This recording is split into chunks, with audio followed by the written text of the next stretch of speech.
après.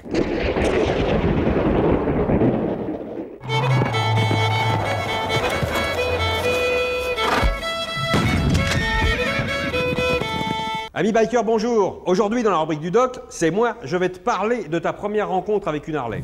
Je vais te donner des conseils, des tuyaux que tu trouveras jamais dans les manuels. Forcément, c'est l'expérience. Après 14 bécanes et plus de 100 000 km sur mon spet, je sais de quoi je parle. Enfin, les conseils, t'en feras ce que tu veux, mais je t'aurais prévenu.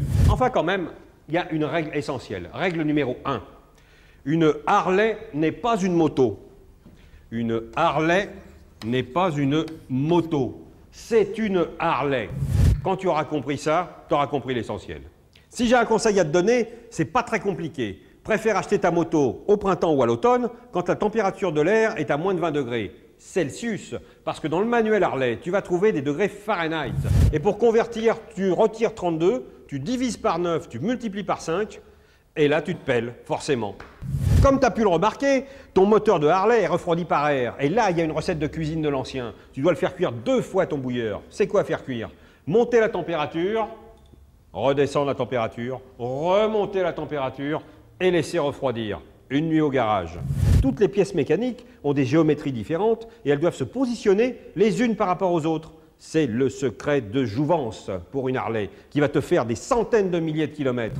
Autre conseil, lorsque vous achetez votre moto, ne faites pas de ville. Choisissez plutôt des routes sinueuses où vous roulerez tranquillement à 80-90 km/h, faire chauffer la moto doucement, ensuite vous rentrez au garage, la nuit va refroidir tous ces métaux et vous recommencez l'opération pendant 500 km. Encore une astuce fine du doc aujourd'hui pour démarrer une Harley Davidson. Ce n'est pas n'importe quelle moto.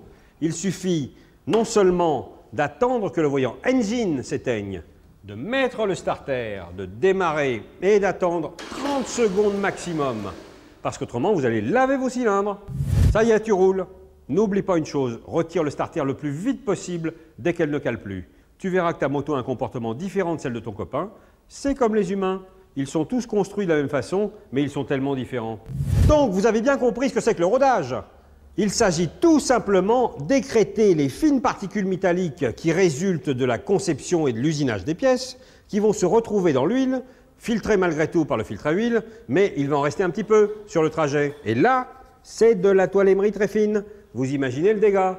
Donc la première vidange, ne la loupez pas. Et si vous pouvez augmenter la durée de vie de votre moteur, faites comme moi. Tu crois qu'elle est lourde? Tu as raison. 2 petits trucs. Évite d'incliner la moto de plus de 30 degrés de chaque côté. Là, tu n'auras pas de souci. Par contre, dès que tu vas rouler, t'inquiète pas, la physique des objets en mouvement va faire le boulot pour toi. Encore un truc de sécurité, mes amis, sur ces Harley Davidson. Regardez les pots, ils sont proéminents, magnifiques, mais très chauds. Attention, mademoiselle Dina, vous allez vous brûler. Le guidon, très facile de l'incliner avant, arrière. Nous n'avons pas tous la même longueur de bras. 4 petites vis à desserrer, position, resserrer. Vous effectuez la même opération pour les leviers de frein, d'embrayage, avec les petites vis qui sont en dessous.